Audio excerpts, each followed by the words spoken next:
이 영상을 클릭하신 분들은 기계식 키보드를 좋아하시나요? 아니면 무접점 키보드를 좋아하시나요? 최근 2-3년 동안 다양한 스위치의 기계식 키보드가 쏟아져 나왔습니다. 옛날에는 체리사의 갈축, 청축, 적축 이런 식으로 스위치가 제한적이었는데 특허가 만료되면서 여러 브랜드가 기계식 키보드를 만들었고 그 덕분에 저렴한 가격에 퀄리티가 좋은 키보드를 사용할 수 있게 됐습니다. 취미로 키보드를 수집하는 분들도 정말 많이 보이더라고요. 저도 기계식 키보드를 좋아하고 가끔 리뷰도 하지만 개인적으로는 무접점 키보드를 더 선호합니다. 기계식 키보드에서 느껴지지 않는 감성이 있다고 할까요? 보글보글하면서도 쫀득한 타건감이 정말 매력적입니다. 오늘 영상에서는 제가 그동안 사용해본 4개의 무접점 키보드를 소개하고 각 제품들의 특징과 타건감에 대해 말씀드려 보겠습니다. 현재 무접점 키보드를 구매할 생각이시라면 오늘의 영상이 여러분의 현명한 구매를 하는 데 있어 참고가 되었으면 좋겠습니다. 본격적인 내용을 시작하기 전에 구독과 좋아요 부탁드립니다. 영상 제작에 큰 힘이 됩니다.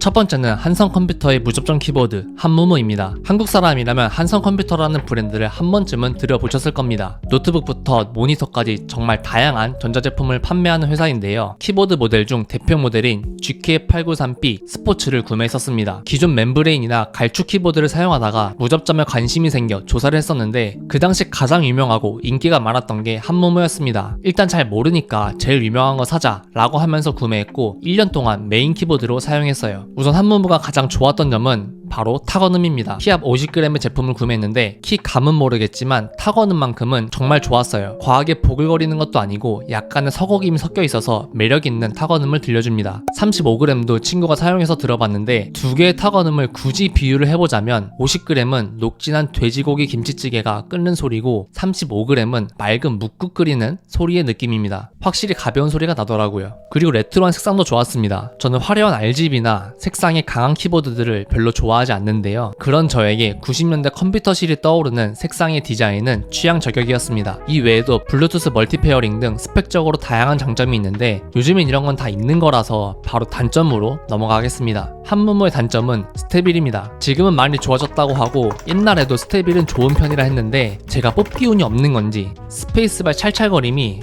진짜 거슬렸습니다. 오래 사용하면 그러려니 할 텐데 한 2주밖에 안 됐을 때 스페이스바가 정말 심하게 찰찰거리더라고요. 무접점 특유의 타건음을 즐기다가도 스페이스바 철심 소리에 흥이 다 깨져버리곤 했습니다. 정리해보자면 한무무는 타건음이 좋고 스테빌이 조금 아쉽다 라고 할 수 있겠습니다. 그럼 바로 두 번째 키보드로 넘어가 볼게요.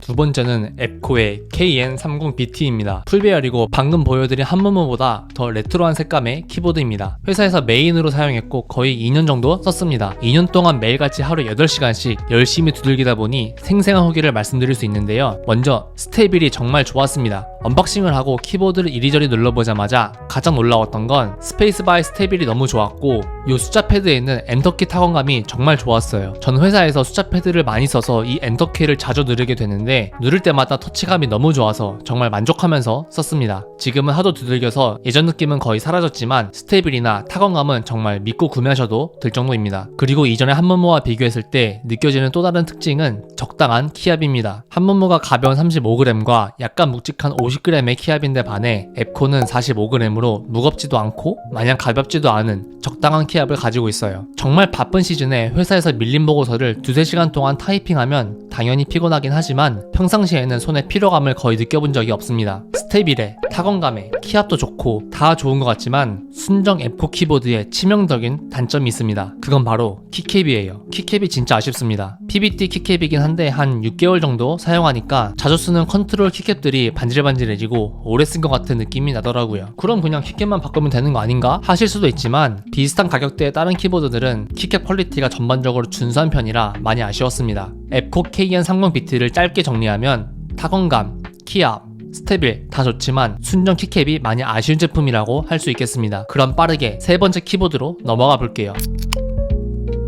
세 번째는 콕스의 CNK84W입니다. 미니 배열이라 컴팩트한 특징이고 파스텔톤의 키캡이 추가로 들어있는 제품입니다. 텐키리스의 한무무와 비교하면 좌우 길이는 더 짧은데 반해 살짝 더 무겁습니다. 레피드 트리거 기능도 탑재되어 있어 FPS 게임을 즐기는 분들이 좋아할 만한 요소를 갖추고 있지만 미니 배열 키보드로 굳이 게임을 할까 싶긴 합니다. 그리고 8000Hz의 폴링 레이트를 지원하여 빠른 속도로 키 입력이 가능합니다. 그리고 한성, 앱코, 콕스 중 가장 가벼운 느낌의 키감이 특징입니다. 보글거림과 서걱거림이 강하지 않고 산뜻한 느낌이랄까요? 익히 알려진 무접점 키감을 원하는 분들께는 별로겠지만 색다른 타건감을 찾는 분들에게는 좋을 것 같습니다. 스펙상으로 키압은 앱코와 동일한 45g인데 한 40g 정도 가볍게 느껴집니다. 그만큼 피로감이 덜 느껴져서 블로그와 유튜브 원고 등 글을 많이 쓸 때 애용했던 키보드입니다. 스페이스바를 비롯한 스테빌도 잘 잡혀있어서 철심 소리나 스프링 소리도 없습니다. 그리고 기본적으로 무접점 키보드들은 스트로크 입력 값을 3단계로 조절할 수 있는데 소프트웨어 설치 시 래피드 트리거 값을 추가로 설정할 수 있다는 점도 특징입니다. 84K의 미니 배열이라 편의성이 부족할 수 있는데 펑션 키를 활용하면 마우스 포인터와 숫자 패드 입력이 가능합니다. 숫자 패드 기능은 가끔씩 가계부를 정리할 때 요긴하게 썼습니다. 한참 타이핑이 많은 시기에 애용했지만 결국 미니 배열에 적응이 잘 안 되더라고요. 방향키를 누를 때 Shift나 엔터가 눌리기도 하고 제가 자주 사용하는 딜리트 키 위치가 다른 것도 적응이 쉽지 않았습니다. 콕스 CNK84W의 특징을 짧게 정리해보면 가벼운 키감과 래피드 트리거나 폴링 레이트 같은 부가 기능이 좋지만 호불호가 갈릴 수 있는 미니 배열 키보드라고 할 수 있겠습니다. 그럼 이제 마지막으로 구매한 지 얼마 안 된 네 번째 키보드로 넘어가겠습니다. 네 번째는 프리플로우의 아콘 E1 프로입니다. 엠스톤의 기계식 키보드를 오래 사용하다가 오랜만에 무접점이 땡겨서 구매한 제품입니다. 빠르게 특징을 살펴보자면 방금 말씀드린 콕스처럼 래피드 트리거 기능과 8K 폴링 레이트를 지원합니다. 아콘은 미니 배열이 아닌 텐키를 쓰기 때문에 게이밍용으로 사용하기도 좋아 보입니다. 그리고 상품명에 동글이라고 써있길래 이게 뭔가 싶었는데 자체 제작 키캡을 말하더라고요. 이중사출 PBT라 마감도 좋고 영문 폰트들이 동글동글해서 조금 더 귀엽습니다. 순정 키캡만 보자면 오늘 말씀드린 4개의 키보드 중에서 가장 마음에 듭니다. 타건음은 보글거림이 베이스에 아주 약간의 서걱임이 섞여 있습니다. 키압이 40g인 모델로 구매했는데 50g이라면 타건음이 좀 더 묵직하지 않을까 싶어요. 그리고 추가로 더 말씀드려보자면 키압이 40g인데도 꽤 묵직하게 느껴집니다. 45g인 앱코와 비슷한 수준인 것 같습니다. 가벼운 키압이 궁금해서 40g인 모델로 구매한 건데 조금 핀트가 안 맞았어요. 그리고 스페이스바에서 스프링 소리가 나는 게 조금 단점입니다. 최근에 구매했거나 행사장에서 구경한 키보드를 보면 요즘 10만원이 넘는 모델들은 스테빌이 다 완벽한 느낌이더라고요. 그런데 아콘 E1 모델은 10만원 중반대인데도 스페이스바 스테빌이 많이 아쉬운 편입니다. 그리고 독특하게 배터리 효율을 위해서 블루투스 대기 시간을 정할 수 있습니다. 키보드를 블루투스로 연결해서 사용하지 않는 시간이 길어지면 일시적으로 연결이 해제되는 기능입니다. 처음에는 신기해서 사용했었는데 자고 나서 컴퓨터를 쓰려면 연결 버튼을 또 눌러줘야 하는 번거로움이 있어서 지금은 그냥 비활성화해 두고 있습니다. 프리플로 아콘 E1 프로를 짧게 정리해보자면 키캡 퀄리티와 묵직한 키압의 특징이며 스테빌은 조금 아쉬운 키보드라고 할 수 있을 것 같습니다. 키보드들에 대한 정리는 여기까지 하고 타건음을 짧게 들려드리겠습니다.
네, 오늘은 제가 그동안 사용한 무접점 키보드 4개를 짧게 소개해드렸습니다. 사실 모델 하나만 하더라도 약 5분 정도는 소개해야 되는데 전반적으로 훑다 보니까 깊이가 조금 얕아졌네요. 다 비슷해 보여도 키보드마다 묘하게 다른 매력이 있었습니다. 개인적으로 키감은 앱코, 콕스, 한무무, 프리플로우 순서로 좋았고 전체적인 디자인은 프리플로우, 콕스, 앱코, 한무무 순으로 마음에 들었어요. 지금 생각해보니 앱코에 키캡만 교체해서 쓰는 게 제일 만족스럽지 않을까 싶습니다. 오늘도 부족한 영상 봐주셔서 감사드리고요. 저는 다음에도 유익한 내용으로 찾아뵙겠습니다. 감사합니다.